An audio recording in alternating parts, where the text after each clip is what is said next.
at the same time nasa harap ang dagat. O, di ba? Pwede ka din maligo. O, ayan nga po pala ang old municipal nila na hanggang ngayon nakatayo pa.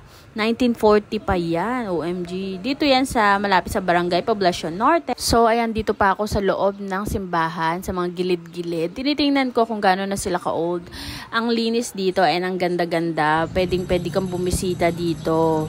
Tapat pa nito is dagat. Kaya nakaka-refresh. Lumabas ka na ng bahay nyo. Minsan, travel din mga guys. Church in Barcelona, Sorsogon. Diba? Iba ko ng St. Joseph Parish Church.